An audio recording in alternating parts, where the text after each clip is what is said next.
So, first question. In the back. Hi, how are you tonight, guys? Thanks for your time.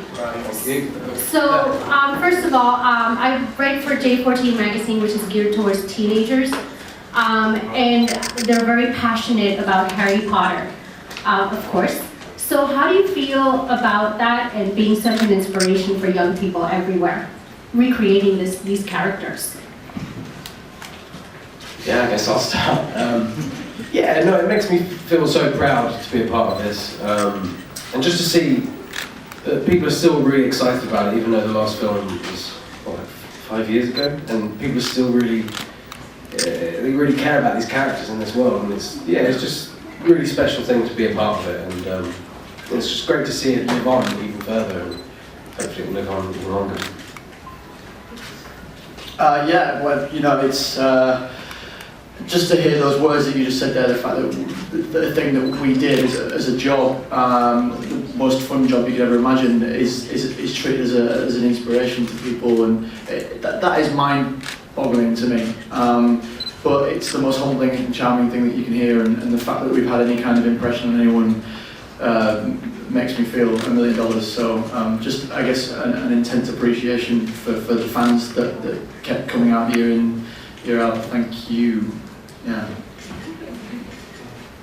I think that now that I'm older, it's really lovely to hear those words as well, because when you're a teenager, you kind of get caught up in, you know, what you want to be and where you want to be, and it can get kind of overwhelming.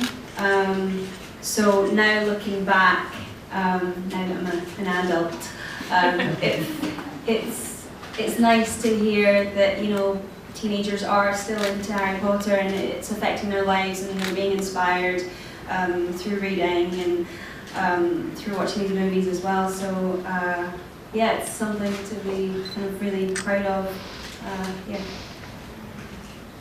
Yeah, I think for all of us, I think it took us a while to separate ourselves from the experience. Like when we were filming them in a good way, we were very much in our own bubble of creating what we were creating, which I think was also great because we could just be present to that rather than thinking we're doing this for the outcome of it, or we're doing this because we want to like know what people think about it. We were just doing it because this is what we were doing and it was the experience and it was enjoyable.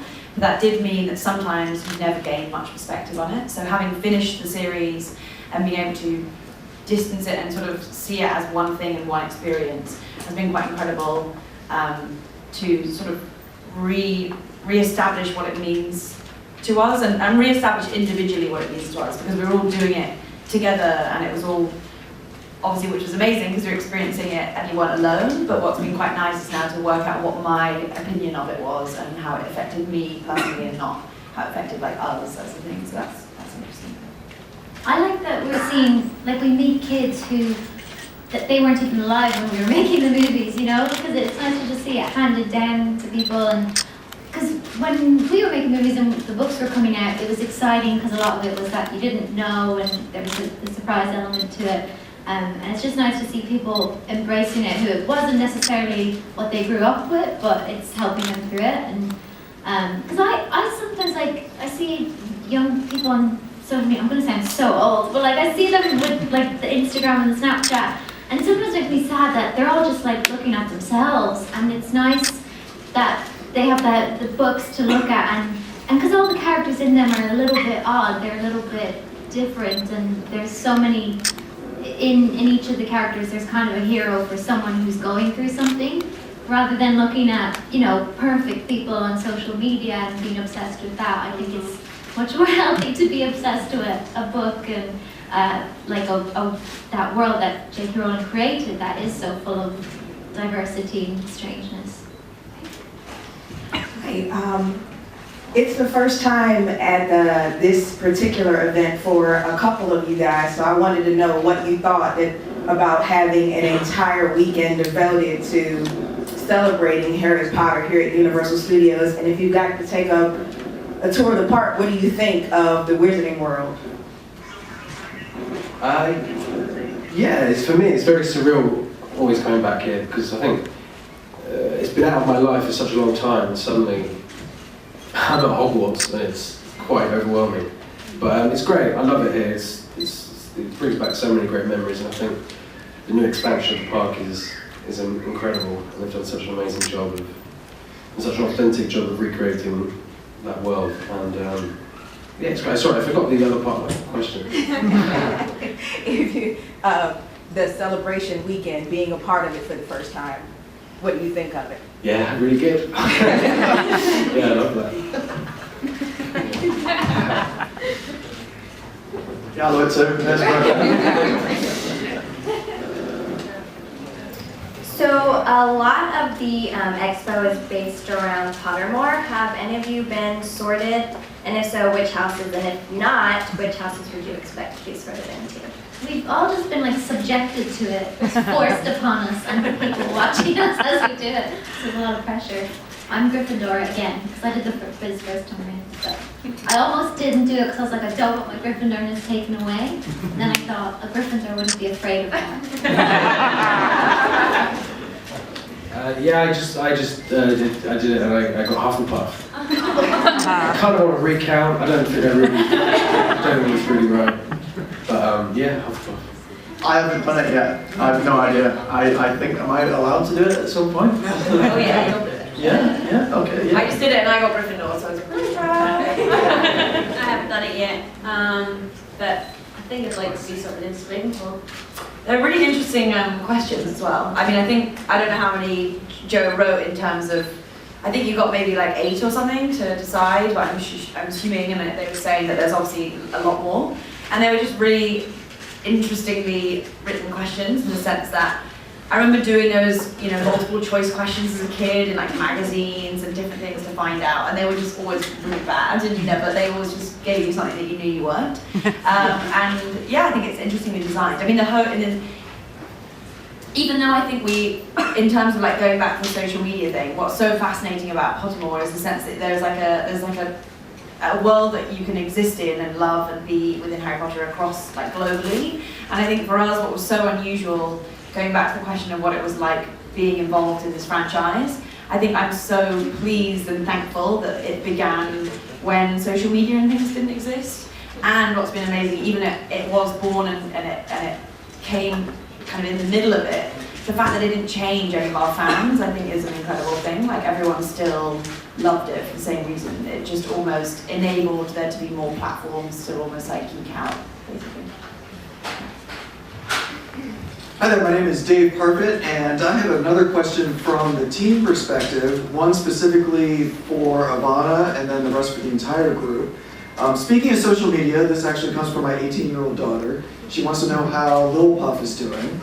She's good, and I have a cat sitter for her at the moment. And I keep getting I get daily emails, which I find quite exciting because it's like she's emailing me. And I'm aware it's someone taking pictures of it, but I'm just pretending we're writing back to her.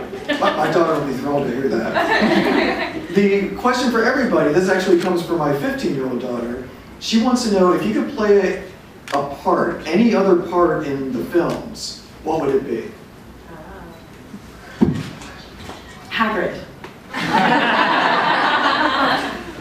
Aim high. Like too tall? Draco? Yeah, I'd quite like to try the other side of the coin, like Draco or someone of the darker side, Lucy, Maybe maybe a Yeah, I can see that. Yeah. Quite interested to try a different gender, maybe. Yeah. Yeah, I think McGonagall was wrong. Yeah. I'd love to be Dobby. Yeah.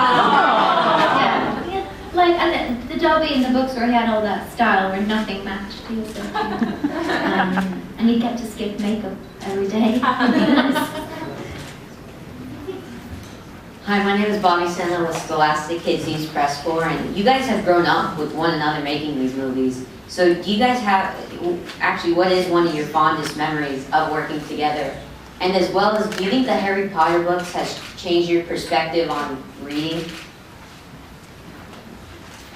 Yeah, it definitely has. I think if anyone were to ask me even now would I read like a 500 to 600 page book, I'd probably be like, is that a short one? Yeah, knowing that as an 11 or like even 9-year-old child, I read that without question and I was just completely absorbed in it, I think has completely changed my way that I know that I could concentrate on that as a child, and there should be nothing now that I can't concentrate on at that level. I think we're so used to having like really quick, like we get bored so quickly because there's just so much stuff to watch and consume, and like 1 minute into a video we'll quickly just switch off and start watching something else. So I think reading for me is one thing that I know I can really just lose myself in, and I think it's just so amazing when you just see a child just engrossed in a book. I think there's nothing more rewarding than that. And I think obviously for all of us it's been really interesting when you meet a lot of the parents of their children that are huge fans. The one thing they're always so thankful of is the fact that it's got their children to read. So I think that's always a really, or almost you find people who are like fans of the movies and they haven't read the books, and it's really nice to see them discovering it the other way around as well.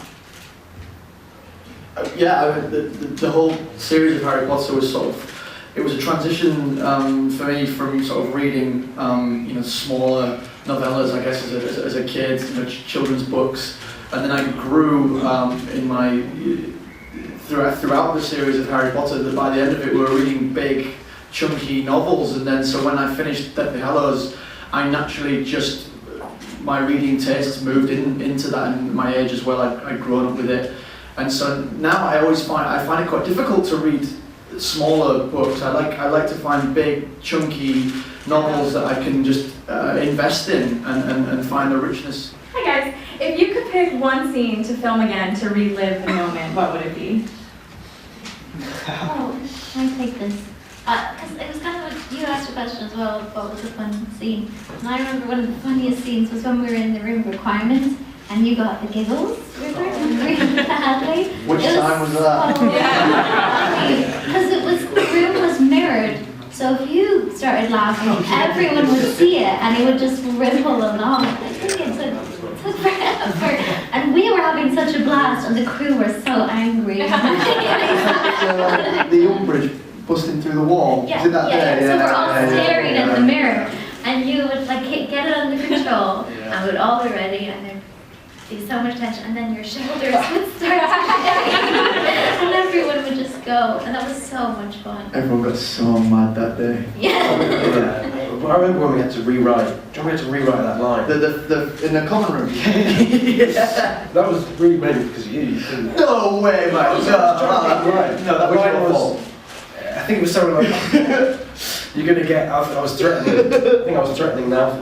No, it was Devon, Chairman. Yeah. I said to him, you're going to get a fistful of Weasley. For some reason, that was hilarious. So they had to cut it. Yeah. You just all day on that. Yeah, so I'm sorry. I'm really sorry. It's a good line. If we did, he wouldn't have seen them, in the sense that they were so obviously careful of everything we touched in the films because of reasons of archiving them so that everyone else could almost experience them. So if I told you I had, they'd probably come after me. But no, unfortunately, it pretty much exists. I weirdly find that coming here, like I remember when we all first came here for the first time and the shops were actual shops that you could buy things in. Like it didn't even get to that level when we were filming. Like we obviously had, like I remember stepping into Diagon Alley, we had the shop fronts and some of them were real shops you could go into, but I feel here actually is that place where you can go in and pick stuff up that you read about and actually take it home yourself. It's almost quite unbelievable. I don't know, anyone has anything? I stole the egg, the golden egg. I only had it in my possession for about 13 hours and some of the Warner Brothers requested they wanted it back because it was worth $10,000. How did it know you?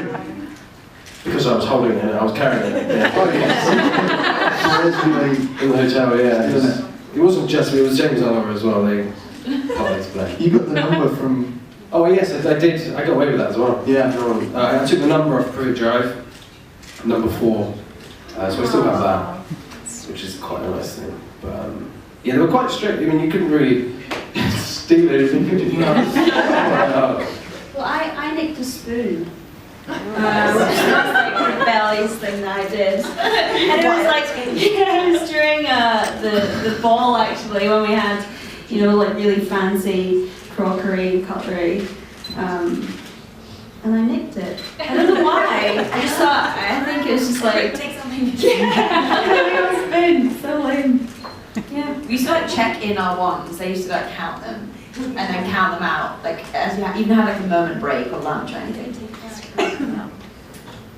I didn't take anything. It never occurred to me. It was like, mostly when you take things, it's like, oh, a souvenir to show I was there. You know, you go to Paris to get Eiffel Tower. And I remember people started saying to me, take something, and I was like, I'm on the film, obviously. Here's a DVD. That might be Regardless, if you want to. Yeah. So that I wish I had. Yeah. Hi guys, over here. Hi guys. One second, we've got a young lady right here. No, your team, no problem. Hi guys, I'm just wondering if you could tell me what you guys are most looking forward to when Fantastic Beasts and Where to Find Them and First Child are both coming out this year. Seeing them both, and almost not. I think what's the beauty of when we see them is that they're going to be, everything's going to be an experience for the first time. Like even though when we were in, I always loved when we watched the Harry Potter films, like scenes that you weren't in to watch the first time. It's going to be like that, but an entire movie, and knowing the people behind it is kind of exciting because I'm hearing like snippets of stories that people who are part of the crew on Fantastic Beasts and stuff. So it's really, it sounds amazing. So yeah, I'm as excited as any other fan.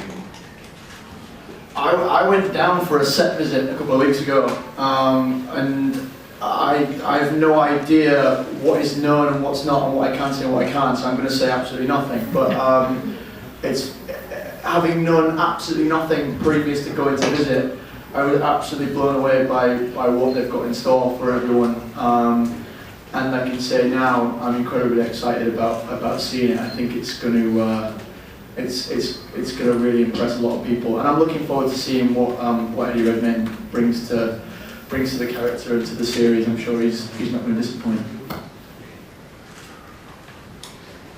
Oh, hey guys, I have to admit that one of my most beloved characters from Potter is Snape. So can you guys share a memory about working with Alan Rickman on his recent passing? Something working out with him throughout these films.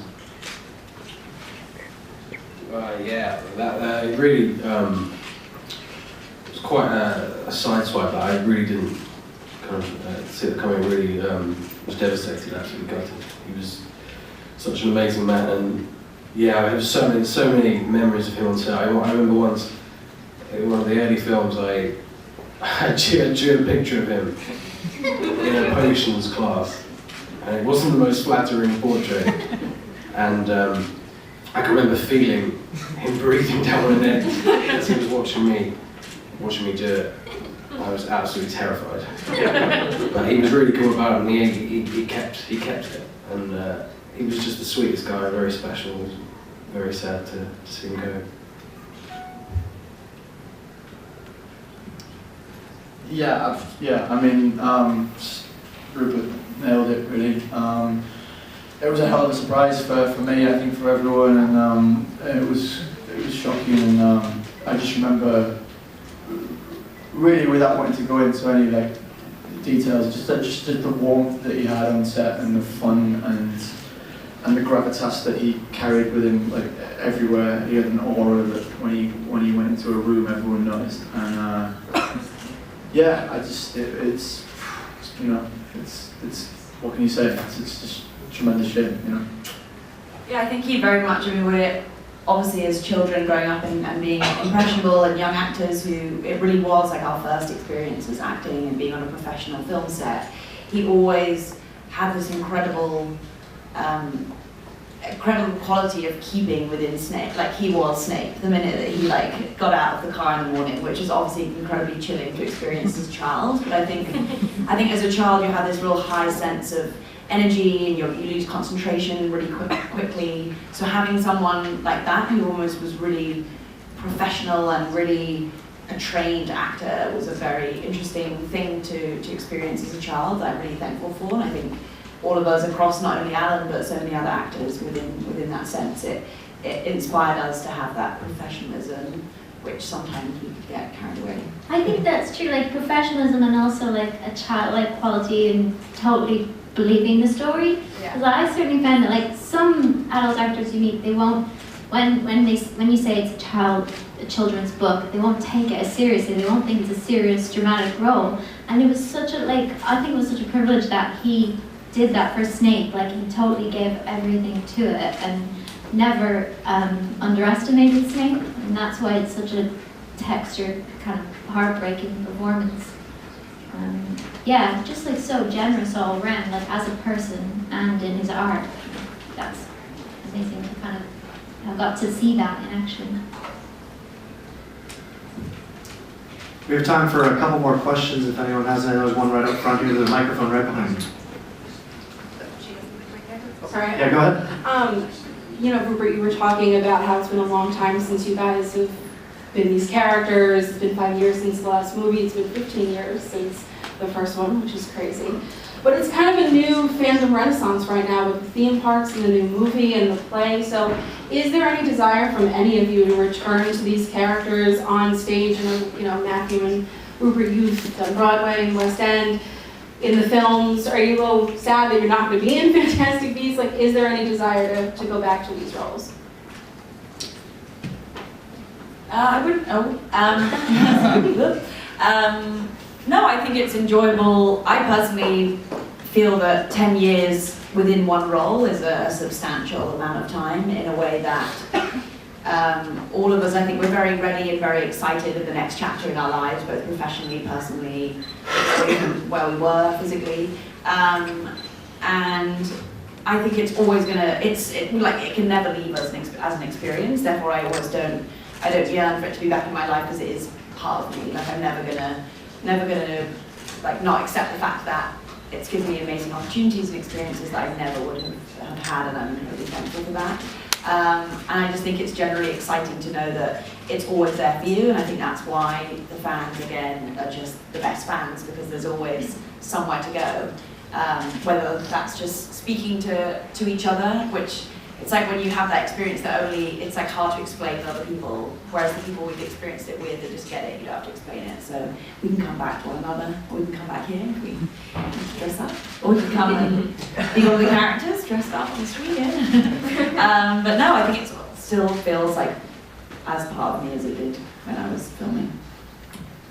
No, I think Bonnie was bang on with that. It's not something that I will ever regret for as long as I live. I had the most amazing time, and it set me up for the rest of my life in terms of, you know, I grew up from being a boy to being a man throughout those films, and the people around there shaped me into becoming who I am today. So it's a huge part of my life that will never go. But in terms of the character, I feel like the story arc that Joe wrote and that we tried our best to put on screen was a complete one, and I feel that I took that journey and finished it the way I wanted to, and he will always hold a fond place in my heart. But I feel like I don't have any more I can do with Neville, and I'm happy to leave him as he is. I don't have any desire to return at the moment. I don't feel that way at all. I have to say, like, as happy as I am that they're exploring the new universe and it's going to be new stories, I'm so angry that I'm locked out of it. Because, like, you don't understand. The first 4 films that came out, it was torture having to, like, wait for things and, like, stalk everything on the internet, and just every single day I'd be on MuggleNet checking everything. And it was like such a relief almost, and such a privilege to then get into it and be like, right, I'm part of the gang now, I know things. And now I don't know anything, and it's really annoying, because I thought I'd got past that. So, and I liked knowing everything. So, I mean, it will be nice to see it fresh and not see the behind the scenes stuff. But I do miss being part of it happening, and I would 100% in a heartbeat I would go back and do more. I think there's filming at a young age like comes with a lot of innocence. And so I think that's what was really beautiful about filming it when I was a kid. Whereas now, like being an adult, if I was to go back and do it, I think I would like completely overthink and be really focused on character development. And I think there was something really nice about that, just being able to enjoy the moment and being around other kids. And so it became a very real thing, but now I think it'd be very different. So I think they made a huge mistake not casting me. No, I think it's going to be amazing. It's amazing that it's living on, and I can't wait to see it. Yeah, looking forward to it. We have time for one more quick question up front here. Mugglenet here. Evanna, you're welcome. So our question is, do you guys still read the Harry Potter books? And if so, which ones do you read? Yes. I just got the illustrated Philosopher's Stone for Christmas, so I reread that. And just other than that, it's like whenever I feel it, I get feelings for certain books. Like book 6 is if you want to cry. Book 4 is if you want like adventure. Just don't read the end or cry again. Don't read book 7 either. No. But yeah, I loved that they're reviving them. I really hope they do more of those illustrations. It was beautiful. And I think actually Harry Potter was the book that made me transition from picture books to just storybooks. Because up till then it was like, why would I read a book without pictures? And I think I would love to have illustrated editions. And then it would have made it even more cool. No, I haven't read them in ages. I mean, I love them. They were such a huge part of my life. But I think I've closed that book down. Yeah, that's it.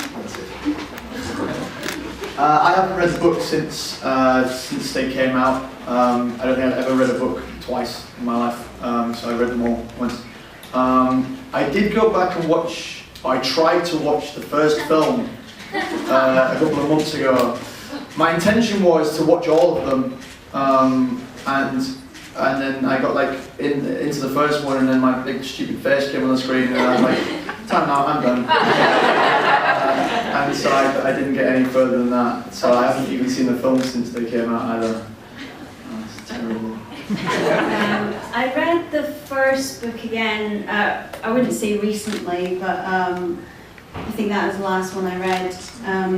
And it's so difficult getting through a book, I find anyway. And I was saying to Evanna just yesterday, like, I think I've started about 40 books and not finished them.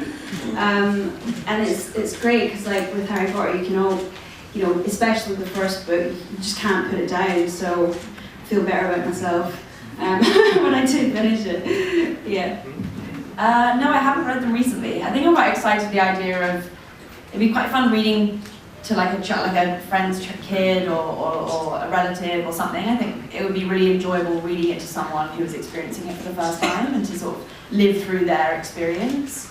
Like I brought some friends to the theme park this weekend, and it's just been really enjoyable watching them experience this for the first time, and you have to remind yourself how incredible it is. I think it's the same when we have visitors on set and different things. I would love to read it with someone for the first time. Great, thank you all for joining us.